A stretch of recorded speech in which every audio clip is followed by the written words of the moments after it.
Springtime of 1973, I was sent to Chile by the Danish government to head the small Danish embassy, or legation as it was called, just after the military takeover.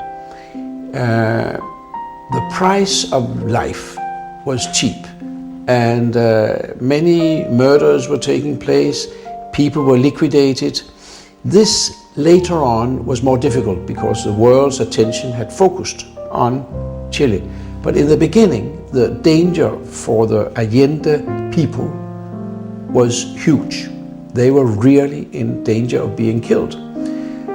At that time, Mr. Edelstam arises out of nowhere and made a difference to those people. I'm sure that the people whose lives he saved in the weeks, months maybe, after the military takeover, probably owe their lives to him.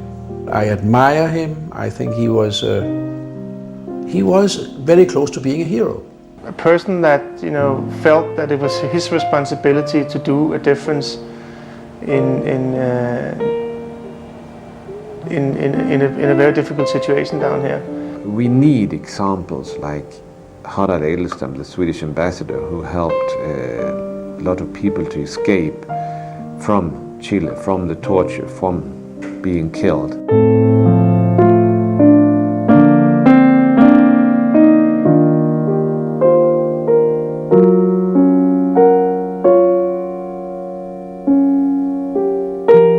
Edelstam as a person, has a place in history along with Oskar Schindler and Raoul Wallenberg, and I'm very pleased that the story like this is told. A person that had a great virtue to save people, that was his thing, that he was kind of a hero. So many Chilean people who came to us and said, this happened to me and I was helped by Harald Edelstam, and my brother or my sister or my grandfather is alive thanks to Harald Edelstam.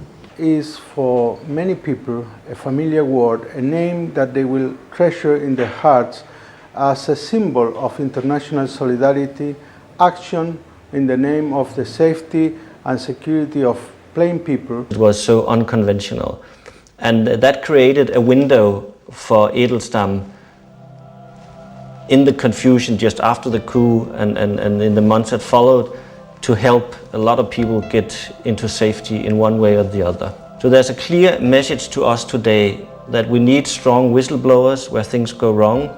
We need people to be able to pull the brakes, and we need brave people who turn around the trend in many governments to accept human rights violations in the war on terror to not accept it. So it's a very, very relevant message for many people today, that if you decide to make a difference, you can make a difference.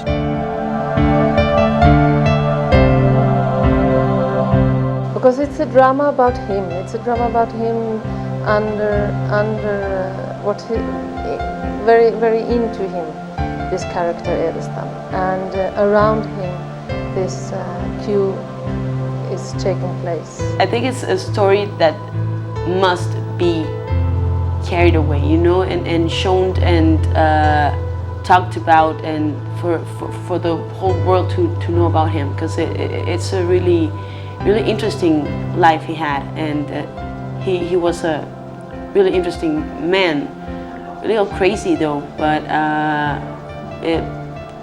he saved a lot of people. He wanted to do a difference, and he did a difference, so he's a good, I think he's a good symbol for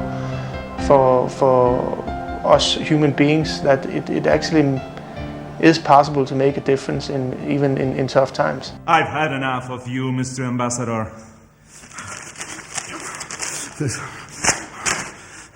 I've come to pick up that patient. And if you don't move aside, I promise you, in the name of God, that I will shoot you. Here and now. As an actor, you read it like a reader, but also you read it from your profession, and I got scared actually a little bit. Can I do this? It's such a responsibility to the people of Chile and to the image of Sweden and this courage you have to have as a civilian, that is so important in our life as we have now. How could I, me, Michael, a little afraid guy from Stockholm, go into these dresses? And my first idea when I read it was, as an actor, was I will not imitate Edelstam. I will do a person like Edelstam, but I will not imitate. In that way you can just fail. So I tried to cope with that courage and that spontaneous, he was the spontaneous way he did it. Like, I have to help, and he goes for it just in 1 second. And that was inspiring for me. And it has been inspiring for me actually when I worked with the part in the film. Consuelo, it's so much fun to do because she's a little bit like me, and she's, you know, this fighting rebel, and this kind of just she's against her father too. So it's really interesting, that way of being when you actually love so much someone, you know, as your father. So it was really interesting. It was very, very, very, very good for me. And coming to Chile when they said yes, okay, is this it? Okay, can I do an audition? No, it's okay. With what we just saw, it's great. So that was it. I play Winter, who is the first secretary at the Swedish embassy, which I guess the way the part is written is somewhat as Edelstam's nemesis. Edelstam being very much an extrovert, gregarious, very much out there, don't play by the rules. It's our two characters is like breaking the rules versus not breaking the rules, being part of the establishment, not part of the establishment. So we're very much at odds over, you know, how to run the business. And Winter really doesn't do anything but just his job, and he's good at it, and he's moved on and had a great career as a diplomat out here. So when you have to work with somebody who has a whole different philosophy as Edelstam has, it obviously gives for some, you know, a lot of sparks between the two characters. The process to become Anna was a little tricky at the beginning, because in the beginning my character's name was Miria Contreras. And I was so happy about it because I started to read about this character, and it was it's a very important figure in Chilean history, and at the same time I felt very responsible because people know her, try to know everything about this woman, and then I had to let it go and just like try to create a character inspired on this woman, but a totally different. Thank God.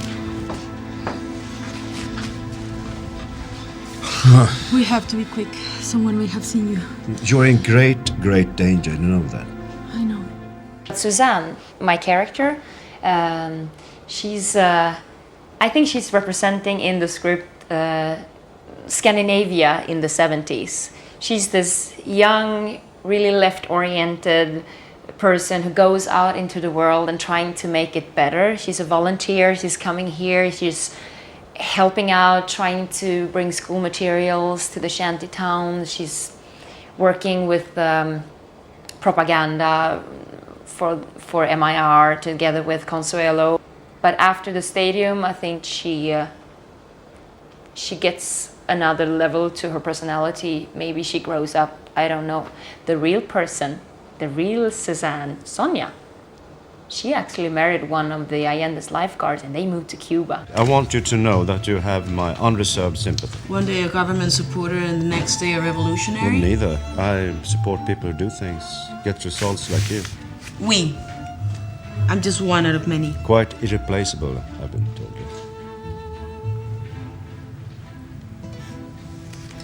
So do you have the new names? Yeah. Ricardo Pereira and Franco. We had a kid in a film. I took it.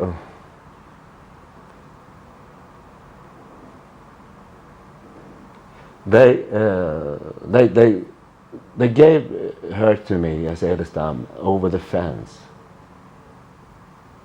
and for me it was so touching. And that little girl, she didn't actually know what she was into, but to have her like that and follow her through the film. We have 3 scenes with her, and it ends that she goes away. She goes to Sweden, actually. I think it was Sweden, and she's saved. And if you don't get touched of that, just holding a crying kid, and with the whole script, then you don't. Then you actually should not be around on the streets. I think, and you don't like if you, yeah. So that's very touching and very.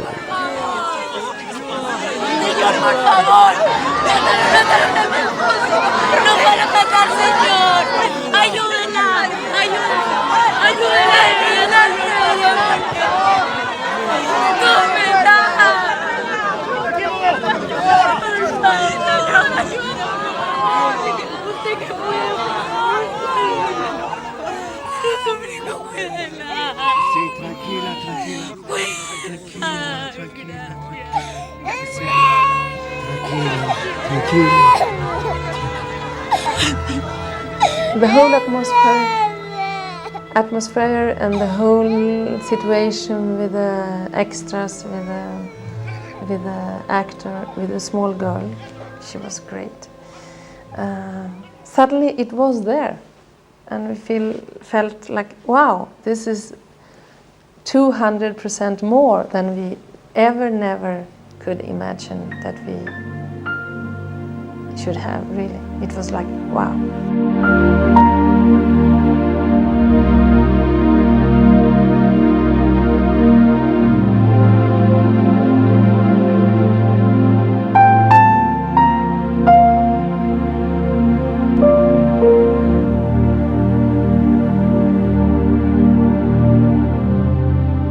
We were the first to film at La Moneda, the palace of La Moneda, and recreate that time.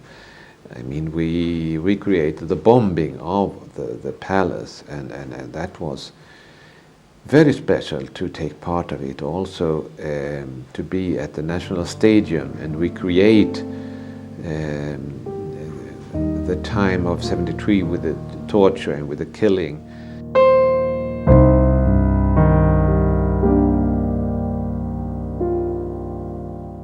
Fui trasladado al Estadio Nacional, donde estábamos compartimentados en las escotillas que todos conocen, y donde habían grupos de gente de distintas procedencias. Ahí yo estuve prácticamente un mes, a pocos días antes de que se cerrara el Estadio Nacional, o sea, del 14 de septiembre hasta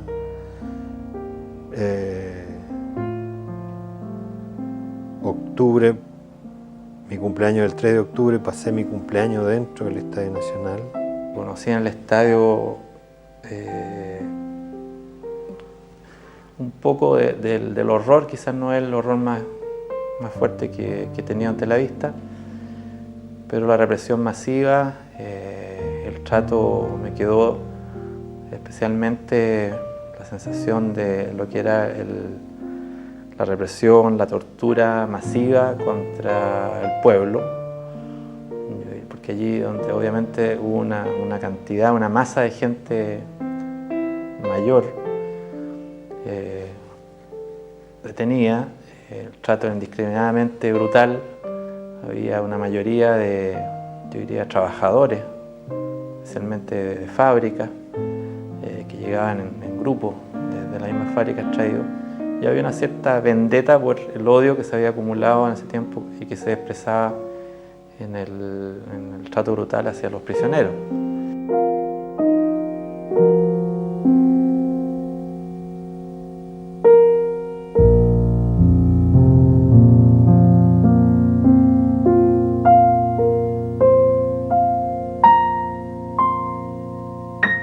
I came there and I had to go aside because I started to cry because we were in those hallways that had not been opened since 1973, and it was almost too much from the start to imagine that these things that we were actually trying to portray actually happened for real.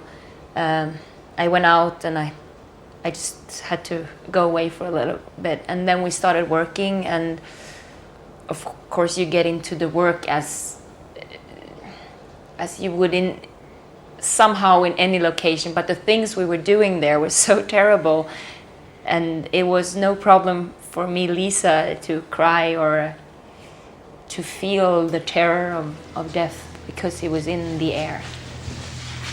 I am the Swedish ambassador, and I demand to know Mr. if... Edelstein, for God's sake, what are you doing here? I have reason to believe that Swedish citizens are kept in custody here. Swedes? No, not very likely. Only social rebels are brought here. Please. In times of crisis, mistakes will be made. We both know that. I have no information of who or how many. But then find out. And it was in a corridor, and it was actually untouched since 1973. And when we were there together, and I was there to save people, and it's actually, I was the foreigner Edelstein was, in a way, with this Chilean crew. And there were no loud voices in that corridor for 1 week. And we had this silent minute and all that, because people have died there, too many people. And I don't know how to put it, but the actually surroundings and locations and the atmosphere, even in the small talk while you wait, you sit down, it gave me fuel to the part every day. And there was a girl in the team, in the crew, she said, "Oh, you see that room number 5? My dad was tortured there." Really? And it's for real.